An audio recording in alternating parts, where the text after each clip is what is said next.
हमारे साथ अभी बीजेपी से जो उम्मीदवार हैं मोहद्दीनगर के राजेश सिंह जी हैं, तो हम इनसे बात करेंगे कि क्या स्थिति है, क्या माहौल है, किस तरह से इनको चुनावी इनकी रणनीति कैसी है मोहद्दीनगर के लिए। तो हमारे साथ हैं राजेश जी। देखिए, ये कर्पूरी ठाकुर की धरती है और कर्पूरी ठाकुर की धरती पे अति पिछड़ा और दलित समुदाय का जब पूरा चढ़ाव और विश्वास जम जाता है तो उसको दुनिया की कोई ताकत हराने वाला यहाँ पैदा नहीं हो सकता है। और ये यहाँ तो समाज का हर जात पात की दीवार टूट चुका है। क्या हिंदू क्या मुसलमान, आप किसी बस्ती में चले जाइए, स्वतंत्र रूप से उनसे पूछिए कि वो किससे लड़ाई लड़ रहे हैं। लड़ाई एक ऐसे विधायक के खिलाफ है जो 5 साल तक यहाँ किसी भी जनता का सूद नहीं लिया, किसी भी समुदाय के बीच नहीं गया, किसी भी समस्या का समाधान करने का नहीं काम किया, और सबसे बड़ी बात है किसी का मान सम्मान नहीं किया। पार्टी बेसिस की भी लड़ाई यहाँ नहीं रह गई है। यहाँ लड़ाई बिल्कुल मान सम्मान, एक मान सम्मान देने वाला व्यक्ति और एक मान सम्मान नहीं देने वाले के खिलाफ है। आपको क्या लगता है कि जो यहाँ निवर्तमान विधायक हैं एजिया यादव हैं, तो उनका कार्यकाल में क्या लोग खुश नहीं हैं, क्या ऐसा लगता है? एजिया जी यहाँ की विधायक है, मैं बड़ा सम्मान करता हूँ, लेकिन उन्होंने कोई काम यहाँ नहीं किया है। देखिए, लोगों को बहुत काम आप कुछ नहीं कर सकते। विधायक होने के नाते आपके बीच लोग आते हैं, आपके दुख सुख के हिस्सा बने, उनका सम्मान करें, और लोग सम्मान के भूखे होते हैं। लोगों को सम्मान नहीं मिला है। और मैं जिस पार्टी से हूँ, राष्ट्रीय लोकतांत्रिक गठबंधन का मैं उम्मीदवार हूँ। इस उम्मीदवार को आदरणीय स्वर्गीय रामविलास पासवान जी, नरेंद्र मोदी जी, नीतीश कुमार, मुकेश सहनी और जीतन राम मांझी, ये सभी नेताओं का आशीर्वाद प्राप्त है। और स्वयं मेरा किया हुआ 10 सालों का मेरा अनुभव, लोगों के साथ सामंजस्य बन बैठा के हर वर्ग हिंदू मुस्लिम के बीच में काम किया हुआ आधार है, जो जनता खुद बोल रही है। मुझे बोलने की कोई आवश्यकता नहीं। कैसे संघर्ष करेंगे? एक तरफ तेजस्वी हैं, लालू यादव के चिराग है वो, एक तरफ रामविलास के अलग चिराग हैं, तो इससे कैसे मुकाबला करेंगे? वो तो कहते हैं कि तेज रफ्तार तेजस्वी सरकार और हमारी सरकार बनेगी तो पहली कैबिनेट में हम 10 लाख रोजगार देंगे। क्या कहना चाहेंगे इस पर? 15 साल तक तो शासन में रही हैं वो।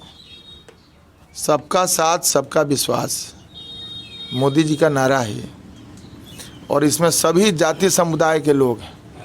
उनका जो समीकरण है वो समीकरण यहाँ टूट चुका है। मतलब मानते हैं कि ये सिर्फ अपने जातिवादी विचारधारा को ले चलते हैं और कहीं से कोई बहुजन की बात नहीं करते हैं, क्या ऐसा लगता है? अरे भाई, जातिवादी विचारधारा का तो नारा ही नित्यानंद राय जी के चुनाव में टूट गया था। 2019 में जो चुनाव हुआ था लोकसभा का, 47,000 वोट से नित्यानंद राय जी विजय हुए थे। तो बताइए किस जाति का वोट उनको नहीं मिला होगा। और नित्यानंद राय भी तो उसी कुल के हैं जिस कुल के तेजस्वी जी हैं। नित्यानंद राय हमारे गृह राज्य मंत्री हैं और आने वाले समय में हमारे नेता हैं। यादवों को तो अभी भी लगता है कि उनके जो मसीहा हैं वो लालू यादव ही हैं, तो नित्यानंद राय को कैसे वो एक्सेप्ट करेंगे? जो पुराने विचार के लोग हैं वो इस चीज़ को मत। लालू जी भी हम लोग सब लोगों के सम्मानित नेता रहे हैं, इसमें कोई दो मत नहीं है। लालू जी सबकी आवाज़ रहे हैं, लेकिन आज के डेट में, आज की तारीख में कर्पूरी का जो सपनों का जो भारत था, जहाँ पे देश का प्रधानमंत्री कौन बने तो अति पिछड़ा का बेटा बने, तो अति पिछड़ा का बेटा जिस दिन से प्रधानमंत्री बना है, ये सब पुराने लोगों का जो है सो सब लय टूट चुका है। अब यहाँ लड़ाई बिल्कुल जो है सो सामने है। अब वो सब नारा यहाँ ख़त्म हो चुका है। अब लालू जी का समय है, सबका समय होता है। लालू जी का समय था, हम सब लोग उनको नेता मानते थे, दूसरे पार्टी में रहते हुए भी उनका सम्मान करते थे, आज भी करते हैं, लेकिन वो बातें अब सब जगह नहीं रह गई है। बहुत सारा आरोप लगता है बीजेपी के ऊपर कि लॉकडाउन में जो लोग बाहर से पलायन करते थे बाहर, वो लोग जो वापस आए, उस वोट बैंक पर बीजेपी का निगाह है, ऐसा लगता है आपको? देखिए, 6 महीने का राशन और पानी है, आज तक भारत की किसी सरकार ने ऐसी व्यवस्था नहीं की हो जो नीतीश जी और मोदी जी की सरकार ने की है। स्वर्गीय रामविलास पासवान जी हम लोगों के बीच नहीं रहे, वही विभाग के मंत्री थे। घर घर में 6-6 महीने का राशन पहुंचा है। महिलाओं का जनधन अकाउंट में 3 महीने का पैसा गया है। उज्ज्वला गैस के अंतर्गत सब लोगों को सब्सिडी किया है। और कुछ लोग पैदल चले होंगे, लेकिन 1 करोड़ लोगों को ट्रेन से और बसों से लाई गई, ये व्यवस्था की गई। और ऐसा जो एक आपदा आया इस देश और पूरे विश्व में, इस आपदा के बारे में कोई सोच भी नहीं सकता था। उसमें सब लोग प्रभावित हुआ है, हम सब लोग प्रभावित हैं। अपने जीवन काल में कोई इस तरह की आपदा नहीं देखा होगा, लेकिन जिस सरकार इस चीज़ को लड़ा, आम जनता उनका सहयोग किया, ये बहुत बड़ी बात है, ये बड़ी उपलब्धि है।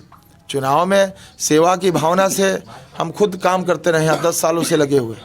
आप कहीं भी पूछ लीजिए किसी भी समुदाय से, जात पात का नारा कहीं टूटने को दिखेगा तो मोहद्दीनगर धरती उसका पहला उदाहरण बनेगा।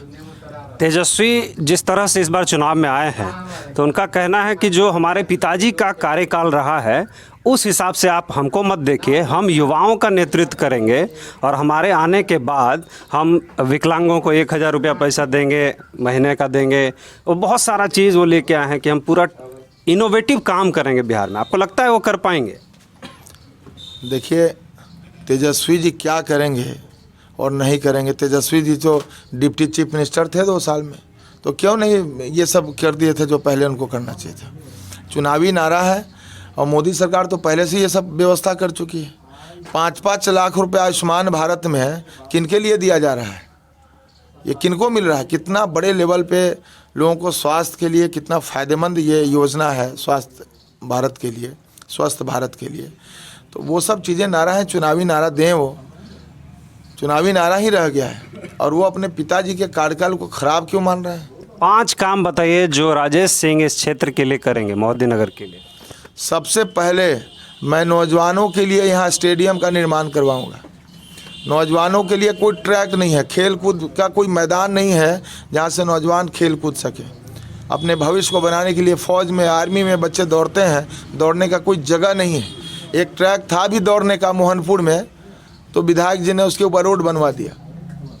दूसरी सबसे बड़ी समस्या है यहाँ कृषि क्षेत्र का है ये, और किसानों के लिए कोई योजना ही, रोड मैप ही नहीं तैयार है यहाँ पर। कहीं ज़मीन का, कहीं जल जमाव है, कहीं पानी ही नहीं है।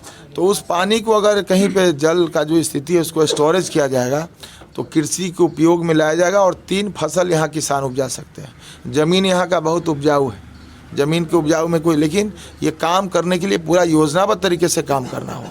2 समस्याएं तो बड़ी हैं यहाँ पे। आपको लगता है कि जैसे मोदी जी के शासनकाल में पूरे देश में उन्होंने शासन किया, एक अच्छा वातावरण लाने का प्रयास किया, उन्होंने धारा 370 हटाया, 3 तलाक उन्होंने लाया, है ना, ऐसे बहुत सारे काम उन्होंने किया, अभी कृषि बिल लाया, तो लगता है कि बिहार में भी अगर मोदी को मौका मिले तो ये डबल इंजन की सरकार से मुक्ति मिलेगी, या फिर आप चाहते हैं कि नीतीश कुमार फिर से आपके मुख्यमंत्री बने एनडीए के थ्रू? देखिए नीतीश जी, आदरणीय नीतीश कुमार हम सब लोगों के नेता हैं, उनके नेतृत्व में हम सब लोग चुनाव लड़ रहे हैं और मोदी जी का तो आशीर्वाद। आरोप तो ये भी लग रहा है कि साजिश भी कहीं ना कहीं चिराग पासवान के थ्रू गेम खेला जा रहा है। कुछ नहीं है, चिराग जी हम सब लोगों के भविष्य हैं, चिराग पासवान जी भविष्य हैं, भविष्य के नेता भी हैं। अभी जो वर्तमान में हम चुनाव लड़ रहे हैं सर नीतीश जी के नेतृत्व में हम सब लोग चुनाव लड़ रहे हैं और हम सब लोग भाजपा के उम्मीदवार हैं। वहाँ आदरणीय चिराग जी का भी आशीर्वाद प्राप्त है, हमारे खिलाफ उन्होंने उम्मीदवार नहीं दिया है, यहाँ पे उनका भी आशीर्वाद प्राप्त। मुख्यमंत्री के दौर में चिराग जी भी शामिल हो गए हैं, जैसे पुष्पम प्रिया चौधरी आई हैं। देखिए मैंने अपने पूरे जीवन काल में पहला बार देखा है कि कोई व्यक्ति अपने आप को मुख्यमंत्री के रूप में, लोकतंत्र के अंदर, मतलब ऐसा लग रहा है जैसे राजतंत्र आ गया हो। कोई बैठा हुआ अमेरिका का आदमी आकर ये कह रहा हो कि मैं मुख्यमंत्री का कैंडिडेट हूँ। समाज के लिए आपने क्या किया है, आपके पास फ्यूचर प्लान क्या है, ये बड़ी बात होती है ना। चिराग जी मुख्यमंत्री बनेंगे जब यूथ का जब एक समय आएगा तो मुख्यमंत्री बनेंगे। अभी फ़िलहाल में हम लोग नीतीश जी के नेतृत्व में चुनाव लड़ रहे हैं, अभी वर्तमान में मुख्यमंत्री वही बनेंगे। आपके नज़र में नीतीश जी से बेहतर चेहरा एनडीए के लिए कोई नहीं? अभी नीतीश जी सबसे बेहतर चेहरा। नीतीश जी ने बहुत काम किया है, वार्ड मेंबर को इतना पंचायती राज, जो गांधी का पंचायती राज का सपना था उसको नीतीश कुमार ने साकार बनाया है। हर पंचायत स्तर पे गरीब, गुरबा, दलित, पिछड़ा कभी मुखिया नहीं बनता था, आज वार्ड मेंबर देखिए, मुखिया देखिए, विकास मित्र में देखिए किस वर्ग के लोग हैं।